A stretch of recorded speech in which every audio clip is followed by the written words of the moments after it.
আমাকে বিয়ে করলে তুমি আর এখন বলছো তোমার ছোট ভাই যা কি না 10 বছর বয়স তার সাথে বিয়ে দিবে। না, এটা আমি কিছুতেই মেনে নিতে পারবো না। ও একটা বাচ্চা ছেলে, আমার অভাব কি বুঝবেন? বিয়ের পরেই বাচ্চা ছেলে আমার সাথে যা করল তা শুনলে আপনার মাথা ঘুরে যাবে। হ্যালো বন্ধুরা, কেমন আছো তোমরা সবাই? আমি তোমাদের সবার প্রিয় নেহা আপু, তোমাদের জন্য নিয়ে এলাম একটা নতুন গল্প। আজকের গল্পটা শুনলে তোমাদের 100% হাত নাড়াতে হবে।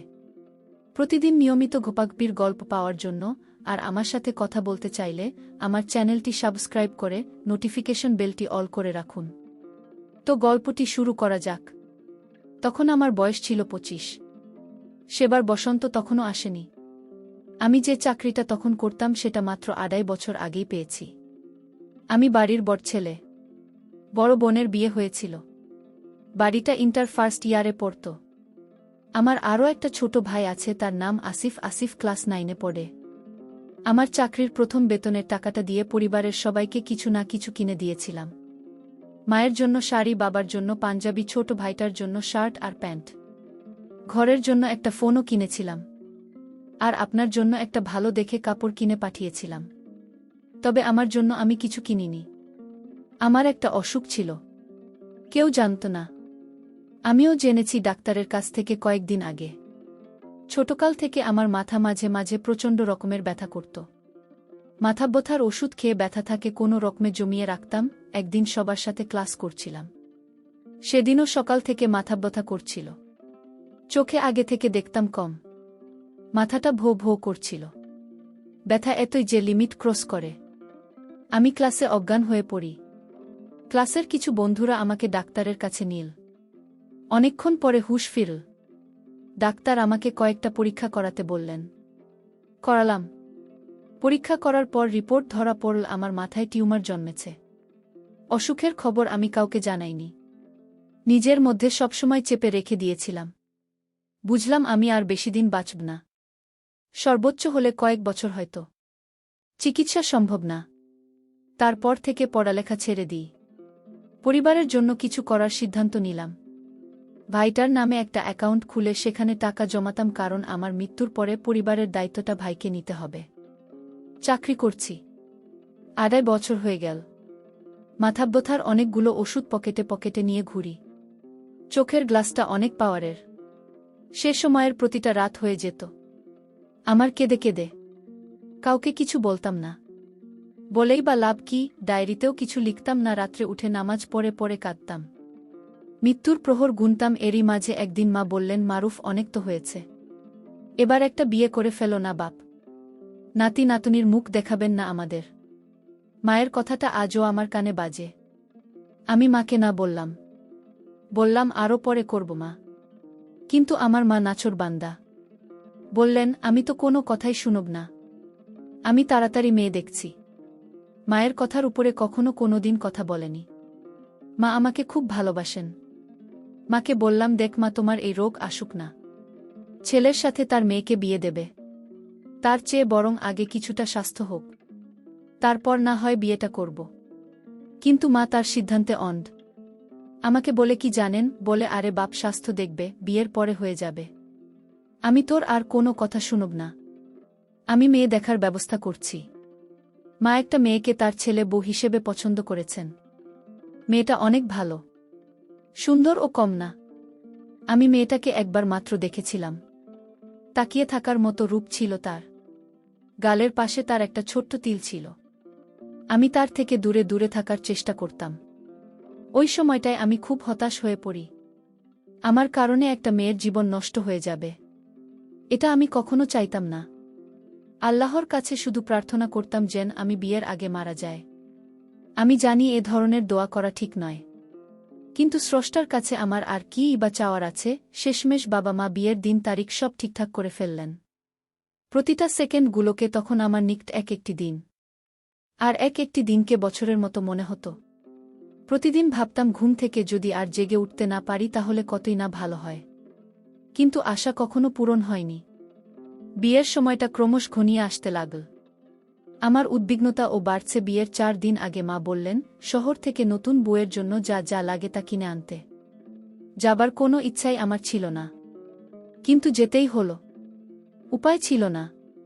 আর কিছুদূর ভ্যানে করে যাওয়ার পরে একটা লোকাল বাসে উঠলাম শহরে যাবার উদ্দেশ্যে।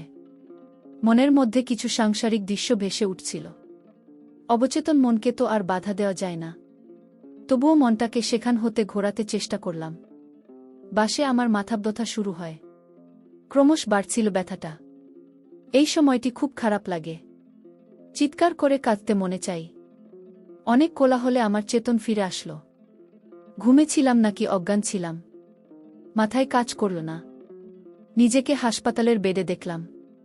প্রথমে কিছুই বুঝিনি, পরে বুঝতে পারলাম যে বাসে করে যাচ্ছিলাম।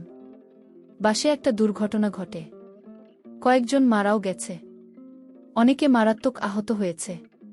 আমি হাতে পায়ে ও পিঠে প্রচণ্ড আঘাত পেয়েছিলাম, ব্যান্ডেজ লাগানো ছিল। এসবে এত মানুষের সাথে আমিও মারা গেলে অন্তত কিছুটা শান্তি পেতাম, কিন্তু দিদি আমার পক্ষে নাই।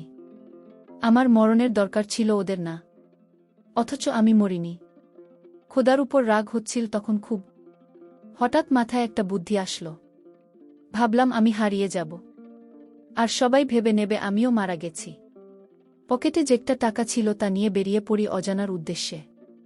লক্ষ্য আর বাড়িতে ফিরব না, উধাও হয়ে যাব। আজ 10.5 বছর আমি নিজের নাম চেঞ্জ করেছি, নিজেকে চেঞ্জ করে ফেলেছি। কেউ এখন আমাকে চেনে না, এমনকি মাও না। গ্রামে গিয়েছিলাম কিছুদিন আগে, সত্যিই কেউ চিনেনি। বাবা মারা গেছেন, মা এখনো জীবিত আছেন, একেবারে বৃদ্ধ হয়ে গেছেন। বাড়িটা একটা সরকারি চাকরি করে, বিয়েও করেছে। 5.5 বছরে একটা ফুটফুটে মেয়ে আছে তার। কোলে নিয়েছিলাম, আমার মুখের দিকে তাকিয়েছিল, কিছু বলতে চেয়েও বলেনি। বেশিক্ষণ খুলে রাখেনি, চলে এসেছি। অনিমার খোঁজ নিয়েছিলাম।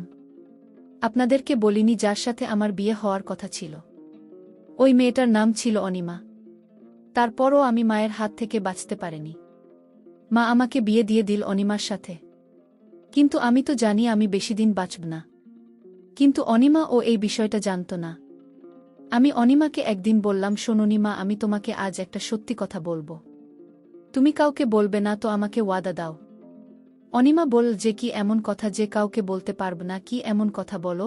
বন্ধুরা, ভিডিওর মাঝখানে একটা কথা বলতে চাই। আমি তোমাদের সর্বদা হাসি খুশি রাখার জন্য খুব কষ্ট করে ভিডিও বানাই, তাই তোমাদের কাছে অনুরোধ থাকবে অবশ্যই ভিডিওটি দেখে একটি লাইক করবেন এবং আমাদের চ্যানেলটি সাবস্ক্রাইব করে পাশে থাকবেন। তারপর আমি অনিমাকে আবারও অনুরোধ করে বললাম, অনিমা, আমি তোমাকে যে কথাটা বলবো সেটা কাউকে বলবে না, আমার সাথে ওয়াদা করো। সে বলল, আরে ঠিক আছে, বলবো না। বল, কি কথা? আমি বললাম, শোনো তাহলে, আমি তোমাকে বিয়ে করতে চাইছিলাম না। আমার মায়ের স্বপ্ন ছিল আমি তোমাকে বিয়ে করি, আর তাই মাকে খুশি করার জন্য আমি তোমাকে বিয়ে করেছি। আসলে আমিও তোমাকে মন থেকে ভালোবাসি, কিন্তু আমি আর বেশি দিন বাঁচব না, বেশি হলে 1.5 মাস। এই কথা শোনার পর আমার মাথায় যেন আকাশ ভেঙে পড়ল। কেন, তোমার কি হয়েছে? তুমি বাঁচবে না? সে বলল, শোনো, আমার মাথায় মাঝে মধ্যে খুব যন্ত্রণা করত। মাঝে মধ্যে এমন তীব্র যন্ত্রণা হতো যে বেহুশ হয়ে যেতাম। একদিন ডাক্তারের কাছে গেলে অনেকগুলো পরীক্ষা নিরীক্ষা করার জন্য রিপোর্ট করতে দেওয়া, আর রিপোর্টগুলো যাচাই করে ডাক্তার বলেছে আমার ব্রেন ক্যান্সার হয়েছে, তাই আর বেশি দিন বাঁচবে না। আমার অনিমা এই কথাটা কোনোভাবেই মেনে নিতে পারছিল না। অনিমা বলল, তুমি মরে গেলে আমি কি নিয়ে বাঁচব? অনিমা কাঁদতে কাঁদতে বলল, হে আল্লাহ, তুমি আমায় কোনো পরিস্থিতির শিকার ফেলে। তখন আমি নইমাকে বললাম, অনিমা, আমার তোমার প্রতি একটা আবদার আছে, রাখবে? যদি রাখ তাহলে বলতে পারি। অনিমা, তুমি আমায় ক্ষমা করে দিও, আমি মরার আগে তোমাকেই বাড়িতে রেখে যাওয়ার ব্যবস্থা করে যাব। অনিমা বল, মানে? তখন আমি বললাম, আমার আদরের একটা ছোট্ট ভাই আছে, তার বয়স 10 বছর। আমি মরে গেলে তুমি তাকে স্বামী হিসেবে মেনে নিয়ে আমার মায়ের সংসারে থেকো, তোমার কাছে আমার এটাই চাওয়া। তখন অনিমা আমাকে ধমক দিয়ে বল, কি, একটা বাচ্চা ছেলের সাথে আমার আবার বিয়ে দেবে? এটা আমি কোনোদিন মেনে নিতে পারব না। সে আমার অভাব কি বুঝবে? সে তো আমার সন্তানের মতো। তখন আমি বললাম, শোনো অনিমা, আমার ছোট্ট ভাইটা খুব ভালো, ওকে বিয়ে করলে তুমি অনেক ভালো থাকবে, তোমার সুখ দুঃখ ভাগ করে নেবে। অনিমা, আমি তোমার কাছে ভিক্ষা চাই, তুমি আমার এই কথাটা রাখো, এতে আমার মনেও আত্মা শান্তি পাবে। তখন অনিমা রাজি হল। তারপর আমি একদিন অনিমা আর আমার ছোট ভাই তাকে এক জায়গায় ডেকে অনেক বুঝিয়ে সুঝিয়ে রাজি করি। তারপর আমি তাদেরকে কাজে অফিসে নিয়ে গিয়ে বিয়ে দিয়ে দিই। বিয়ে দেওয়ার 6 দিন পর আমার স্বামী মারুফের মৃত্যু হয়। তারপর বাড়িতে কান্নার আওয়াজ একই হল। তখন মারু ছোট ভাই আমার শাশুড়িমাকে বলল, মা তুমি জানো ভাই মরার আগে ভাবিকে আমার হাতে তুলে দিয়ে গেছে। বলেছে আমি যেন ভাবির সব খোঁজ রাখি, কোনোদিন তাকে যেন কষ্ট না দিই। তারপর কিছুদিন এভাবে কেটে গেল। মারুফের ছোট ভাই মানে আমার বর্তমান স্বামী আমাকে বলল, ভাবি আর মন খারাপ করে থেকো না, এখন ঘরে চলো। তারপর একদিন রাতে সে আর আমি এক ঘরে শুতে গেলাম। তখন সে আমাকে বলল, ভাবি আমি নিচে শুয়ে পড়ি, তুমি চোখের উপর শো। তখন ভাবি বল, কি যাতা বলো, আমি তো তোমার এখন বউ, তুমি নিচে থাকবে কেন? তখন সে উত্তর দিল, ভাবি তুমি আমার মায়ের সমতুল্য, আমি কি তোমায় বিয়ে করতে পারি? সেদিন কাজী অফিসে ভাইয়াকে সান্ত্বনা দেওয়ার জন্য আমি অফিসে গিয়েছিলাম। কিন্তু আমি ছোট হলে কি হবে, আমার মাথায় তখন একটা বুদ্ধি আসে। আমি আগেই কাজীকে বলে রেখেছিলাম, দেখুন কাজী সাহেব, আমার ভাইকে মিথ্যা সান্ত্বনা দেওয়ার জন্য এই বিয়েটা করা। আপনি নকল বিয়ে করিয়ে দেবেন, নইলে আমার বাজারের বন্ধুদের নিয়ে আপনাকে কিছু একটা করে বসব। কাজেই আমার কথায় ভয় পেয়ে গেল, আর তোমার আমার বিয়েটা নকল করিয়ে দিল। তখন ভাবি বলল, এখন তাহলে আমার কি উপায় হবে? আমি বললাম, তুমি বাড়িতে আমার বসে থাকো, 2.5 বছর পর আমি তোমাকে বিয়ে করে নেব। কারণ এখন বিয়ে করলে আমি তোমাকে কি খাওয়াব? আমি আর 2.5 বছর লেখাপড়া করলে এসসি পাশ করব, তখন একটা চাকরি নিয়ে তোমাকে বিয়ে করে নেব। ভাবি আমার কথায় রাজি হয়ে গেল। আর ভাবি বলল, আমার হবু বরের দেখি ভালো বুদ্ধি আছে। তো বন্ধুরা, আজকে এই পর্যন্তই। প্রিয় বন্ধুরা, গল্পটি ভালো লাগলে অবশ্যই কমেন্ট করে জানাবেন। আর নিয়মিত এমন আলাদা স্বাদের গল্প শুনতে ভিডিওটিতে লাইক এবং চ্যানেলটিকে সাবস্ক্রাইব করে সাথেই থাকুন।